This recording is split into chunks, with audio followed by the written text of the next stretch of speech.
What's up, guys? We're going to be talking about the Divinity system here. We've had a chance to wait until the system has been flushed out and that we've had a chance to really play around with it to understand what it can do, what we should be looking for, best ways to optimize for it, etc. So that being said, let's get started.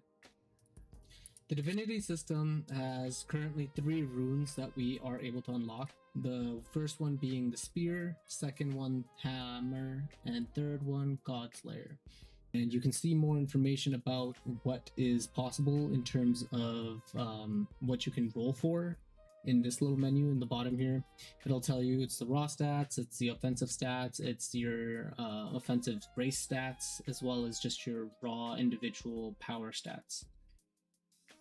The individual stat color is based on the type of divinity stone you end up using it on, or upgrading. For in this case, we have gold, we have purple, blue, and white.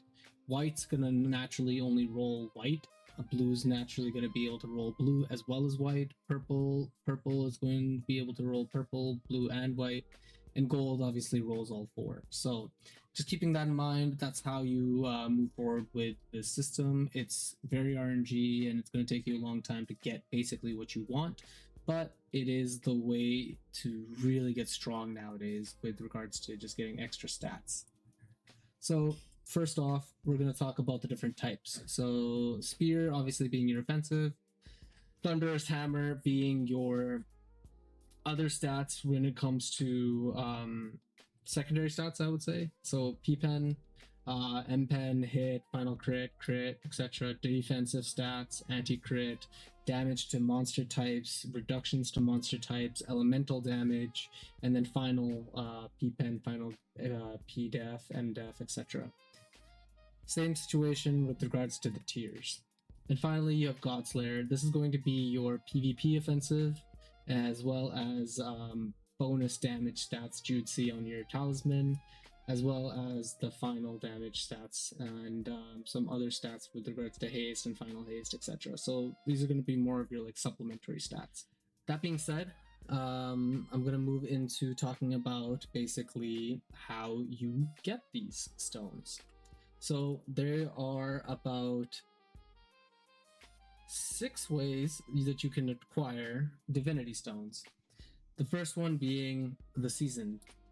So if you go to the season store and you look in here, if you have enough tokens, you're actually able to buy 3 purple and 1 gold. Gold costing 54, 1 purple costing 1500 each. Same thing with your crimson. So you really want to make sure you're getting these. It's free. It's chances at getting good divinity stones and just being able to gear yourself up. Main reason being, and we'll move into this a little bit later, is flash. We want to be able to get as many stones leveled up to +7 as fast as possible, because that gives you the better chance of unlocking flash, which is going to be something we cover a little bit later on. The second way you can get the divinity stones is through the package collection. If you want to be pay to win, you're able to actively buy divinity packages. I'm not sure if they still have them here. They did when Divinity first came out. They might have actually gotten rid of them, so maybe we'll cut this part out. Yeah, it seems like they've gotten rid of them at this point. So that used to be the other way. The third way now is arcade. You get chests from arcade now. I think I already opened them, but basically they give you a chance at getting blue boxes.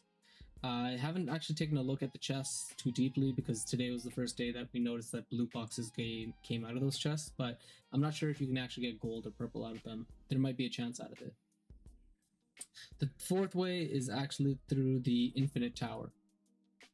If you rank within the first 50 of the Infinite Tower, you get a gold divinity box. It rotates between the types of divinity boxes that you can get potentially from it, but you have to be in the top 50 by the end of the week in order to get it.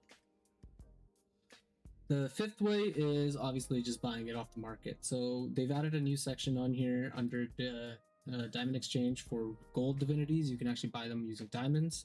And then if you were looking for something a little bit cheaper, you can also use crystals to buy divinity boxes here, the purple as well as the blue. And finally, the last one is going to be crafting. crafting is a way that you can actually get a chance at getting gold divinity boxes without actually having to pay for diamonds. The way you do it is basically going into this exchange menu here. You need to collect 10 of these dusk prisms and combine them with these proof of heroes, which you get from running dungeons and endless trials, or endless tower. Once you have, it takes about 120 proof of heroes combined with 10 dusk prisms to create one of these coffers. The coffers you can pick between the Godslayer, the hammer, or the spear for a chance of them actually giving you a blue, gold, or purple divinity box. For our purposes here, I'll show you what to do.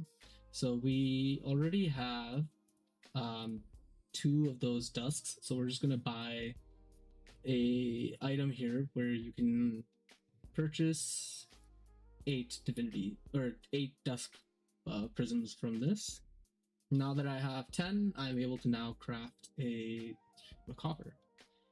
Once I craft this, be mindful it does take stamina. Once I craft it and you see it in your inventory, you're able to roll for it. Before I roll for it, I want to show you the chances. So the chance of getting a gold is 6.3, 10 for the purple, and then 83.1 for the blue. I did open up 20 yesterday and I got 6 golds, so I was very RNG carried on my sniper. So let's open this up and see what we get. So we got a blue. Blues are listable and sellable on the market, and yeah, that's pretty much it. This system is very nice because it allows you to basically dismantle any of these, as long as in this case we should open it up so we can actually dismantle it. Let's open up a blue. So now that we have a blue, well, if you go to the dismantle menu here, you see it shows up, right? If you were to upgrade it, let's say you upgrade it here and you go to dismantle, it may not show up, so you have to be mindful. You have to click on this little tab here for show upgraded divinity, and now you'll be able to decraft it. The way you actually upgrade divinities is through this button here. You click upgrade and you get these what are they called? I'm not going to pronounce that, but you get these spirits basically, and there's 3 types. You can get blue, purple, or gold. Gold obviously giving you the most EXP core spirit, and how you get these is through boss hunting and from dismantling divinities. Once you've crafted, you can now look to basically upgrade these divinity stones. They cost these in jars.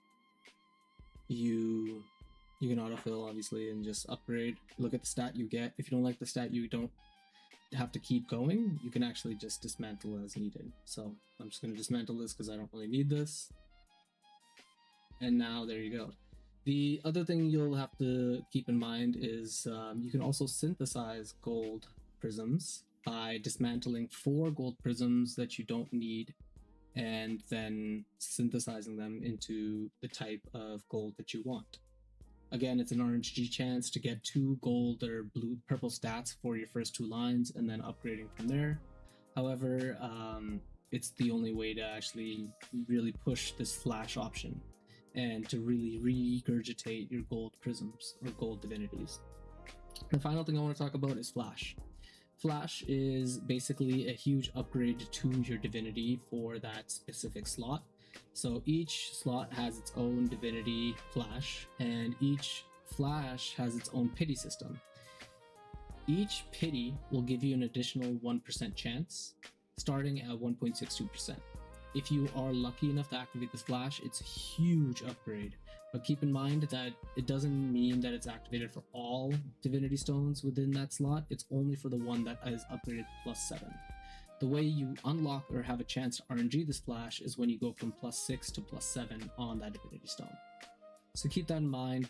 You want to try and get as many golds as possible. Flash only exists on golds, and so you want to keep upgrading golds until you basically get to a point where you feel like your flash could potentially pop. And at that point, you want to save your golds at +6 and only push the ones that you want to potentially unlock the flash on to +7. And that's pretty much it. Hopefully that helps, and hope you guys enjoyed the content.